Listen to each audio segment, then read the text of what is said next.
நேர்களே, தமிழ்நாட்டில் எல்லோரையும் கண்களை குளமாக்கக்கூடிய ஒரு செய்திங்க.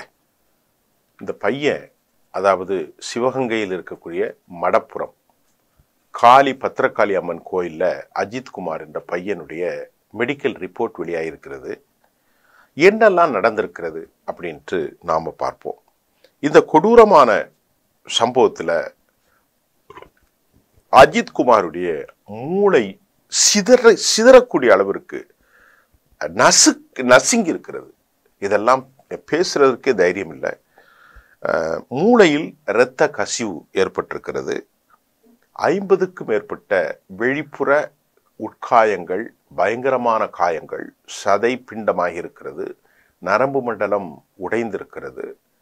இந்த மாதிரி ஒரு அபாயகரமான சூழல் தமிழ்நாட்டு காவல்துறையால் அஜித்குமார் என்கின்ற ஒரு அப்பாவி குழந்தை, 29 வயது இளம் வயதின் தாக்கப்பட்டிருப்பது நெஞ்சமெல்லாம் துடிக்கின்றது.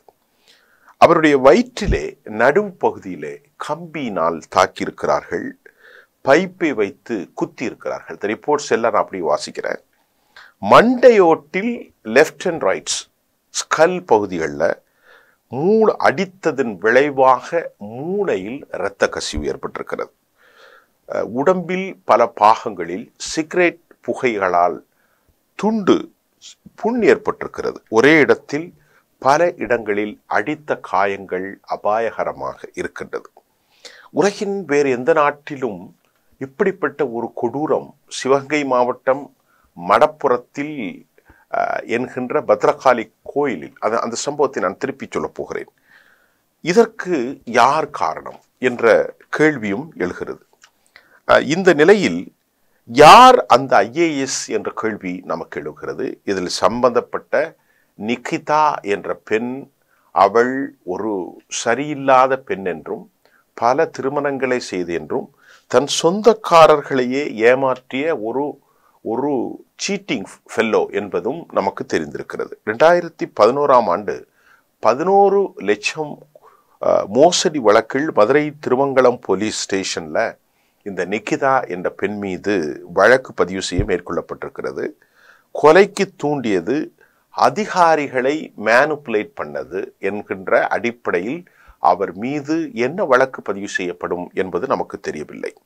பலரிடம் அரசு வேலை வாங்கி தருவதாக மோசடி செய்திருக்கிறாள் இவள். அது மட்டுமல்ல, இவளுடைய தந்தை ஒரு துணை கலெக்டராக இருந்த அடிப்படையில் ஏற்கனவே யாரிடத்தில், டெல்லியில் இருந்த அதிகாரிகளிடத்தில் பேசி தமிழ்நாட்டில் சொல்லி, அதற்கு பிறகு மாவட்ட சூப்பரண்ட் ஆஃப் போலீஸ், DSP இவர்கள் இல்லாமல் இன்ஸ்பெக்டரோ அல்லது அந்த துணை காவல் நிலையத்தில் அடித்திருக்க மாட்டார்கள். யார் மூலமாக இந்த பெண் இவ்வளவு பெரும் அழுத்தத்தை கொடுத்தார் என்ற கேள்வி நமக்கு எழுகிறது. அது மட்டுமல்லாமல் சாட்சியான சக்தீஸ்வரனை மிரட்டுவது யார்? இதுக்கு ஒரு டெட்டரன்ஸ், பாதுகாப்பு தடுப்பு நடவடிக்கைகள் எடுக்கப்படவில்லையா? ஒரு சாட்சியை மிரட்டினால் அவன்தான் பார்த்திருக்கிறான், என் உயிர் போனாலும் பரவாயில்லை என்பதை சக்தீஸ்வரன் சொல்லியிருக்கிற போது, சக்தீஸ்வரன் மிரட்டப்பட்டிருப்பது, இதன் பின்னணி தகவல்கள் குறித்து பல சந்தேகங்களை நமக்கு எழுகிறது. கடைசி வரைக்கும் FIR பதிவு செய்யப்படவில்லை. கடைசியில் பதிவு என்றது வேறு.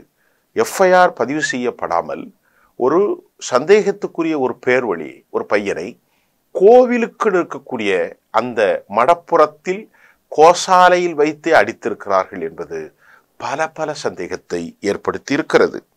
டைம்ஸ் ஆஃப் இந்தியாவினுடைய தலைமைச் செய்தியில் custodial death, I didn't steal, were Ajith last word to mum, அவங்க அம்மாட்ட நான் கடைசியில் எடுக்கலை அப்படின்னு சொல்லி இருக்கிறதாக தலைப்பு செய்தி வந்திருக்கிறது. உண்மையிலேயே அந்த பெண் அவளுடைய வாழ்க்கையில் அவள் நல்ல பெண் இல்லை. அவளுடைய திருமண வாழ்க்கை, பொது வாழ்க்கை, குடும்ப வாழ்க்கை எல்லாவற்றிலும் நிகிதா பெரிய மோசடியான ஒரு பெண்ணாக இருக்கிறாள். ஆக இவள் அந்த காரை நிறுத்தும் போது ஏதோ பேரம் நடந்ததாகவும் 500 ரூபாய் கேட்டு 100 ரூபாய் கொடுக்க முயன்ற போது அதற்குள் ஏற்பட்ட அந்த சிறிய தகராறு தான் இவனை அவள் பழிவாங்குவதற்கு தன் அதிகாரத்தை பயன்படுத்தி இருக்கிறாளோ என்று நம்புவதற்கு அதிக வாய்ப்புகள் இருப்பதாகவும் ஊடகவியலாளர்கள் பேசிக்கொள்கிறார்கள். அது மட்டுமல்லாமல் சென்னை உயர்நீதிமன்றத்தினுடைய வேல்முருகன் பெரும் கண்டனத்தை தெரிவித்திருக்கிறார். என்ன கண்டனம்? திராவிட முன்னேற்ற கழக அரசு இது நடந்து கொண்ட முறை, காவல்துறை நடந்து கொண்ட முறையை மிக கடூரமாக கவர்ந்து சென்றிருக்கிறார். அரசு காவல்துறைக்கு ஆதரவு கொடுக்கிறதா என்ற கேள்வியும் அவர் எழுப்பியிருக்கிறார். போலீஸை பணி நீக்கம் செய்ய வேண்டும், இடமாற்றம் செய்வதால் என்ன தீர்வு என்ற கேள்வியும் வந்திருக்கிறது. இந்த நிகிதா சம்பவத்தில் IAS IPS அரசியல் புள்ளிகளுக்கான தொடர்பு இருக்கதா என்ற கேள்வியும் நமக்கு எழுகின்றது. இவள் படித்த பெண் நிகிதா ஒரு ஹெட் ஆஃப் தி டிபார்ட்மெண்ட்டாக பயாலஜி டிபார்ட்மெண்ட்ல அரசு கல்லூரியில் இருப்பதாகவும், இவள் இல்ட்ரீட் பண்ணுறது, மாணவிகளை கேவலமாக பேசுவது, சக பேராசிரியர்களை அசிங்கமாக பேசுவது, கல்லூரி முதல்வருடைய செயல் திட்டங்களை, அவருடைய அந்த ரெஸ்ட்ரிக்ஷனை எதுவுமே கண்டு கொள்ளாமல் தானாய் முடிவெடுப்பது என்பது போன்று இவள் மீது பல புகார்கள் இருந்து மாவட்ட கலெக்டர் அவரிடத்திலே மாணவிகள் கொடுத்த கம்ப்ளைண்ட் அடிப்படையில் இவள் மீது போர்ட் ஆஃப் எஜுகேஷன் போர்டுக்கு லெட்டர் எழுதி தகுந்த நடவடிக்கை எடுக்கக்கூடிய விஷயமும் நடந்திருக்கிறது. த எஜுகேஷன் த போர்டு டைரக்ஷன் புகார் குற்றச்சாட்டுகள் உறுதியாகி இருப்பதாகவும் போர்டு டைரக்ஷனுக்கு அனுப்பப்பட்ட முறையில் இதுவரை எந்த ஒரு ஆக்ஷனும் இவள் மீது எடுக்கப்படவில்லை.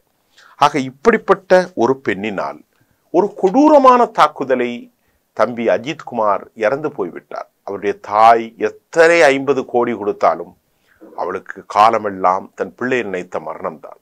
தமிழக அரசினுடைய காவல்துறை கொலை காவல்துறையாக மாறியிருக்கிறது.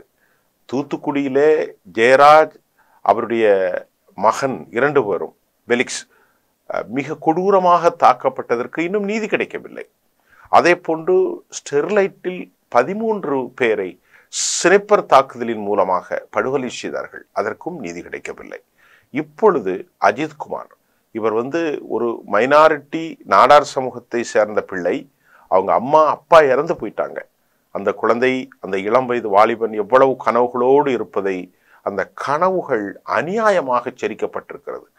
ஒரே ஒரு செய்திதான், உண்மையிலேயே இந்த நிகிதா ஒரு பெரும் ஃப்ராடாக இருக்கிறதுனால் அவள் உண்மையில் 9.5 பவுன் நகையை பறிகொடுத்தாளா, அல்லது பறிகொடுத்ததை போன்று அவள் மாய வித்தை காட்டினாளா, அல்லது இந்த பையனை பழிவாங்குவதற்கு செய்தாளா என்பது தெரியவில்லை. ஆனால் அஜித்குமார் அவன் திருடவில்லை என்பது மட்டும் உண்மையாக சொல்லியிருப்பதாக டைம்ஸ் நாளிதழ் தன் தலைப்பிலே செய்தியை வெளியிட்டிருக்கிறது. அவங்க அம்மாட்ட சொல்லியிருக்கிறான். இவ்வளவு அடித்து மூளை சிதறி 2 பக்கங்களில் இருக்கக்கூடிய கிட்னி நசுங்கி இருக்கிறது, உடல் எலும்புகள் முறிந்திருக்கிறது. இதே போல ஒரு கொலை குற்றம் உலகில் வேறு எந்த நாட்டிலும் நடக்கவில்லை தோழர்களே. போரில் கொல்லப்படுவது உண்டு, எதிரிகளும் கொல்லப்படுவது உண்டு. சந்தேகத்தின் பால் ஒரு காவல்துறை ஐரோப்பிய யூனியனிலோ அமெரிக்காவிலோ எங்கும் நடக்கவில்லை. சந்தேகத்தின் பால் ஒரு அப்பாவி இளம் பையன். இதை உலகம் ஏற்றுக்கொள்ளாது. இதை பேசுவதற்கும் எங்களுக்கு தைரியம் இல்லை. அந்த அளவிற்கு மனவழியோடு நான் இந்த செய்தியை சொல்லியிருக்கிறேன். தமிழக காவல்துறையின் லட்சணம் இதுதான். கொள்ளைக்காரர்களிடமிருந்து நமது பிள்ளைகளை காக்குவதை விட தயவு செய்து ஒவ்வொரு தாய்மாரும் தங்கள் பிள்ளைகளை எச்சரிக்கையாக வைத்துக் கொள்ளுங்கள். காவல்துறையின் மீது அவ்வளவு ஒரு அபாயகரமான சூழல் இன்றைக்கு காணப்படுகிறது என்பதுதான் இந்த செய்தியின் புரிதலாக இருக்கிறது. நன்றி.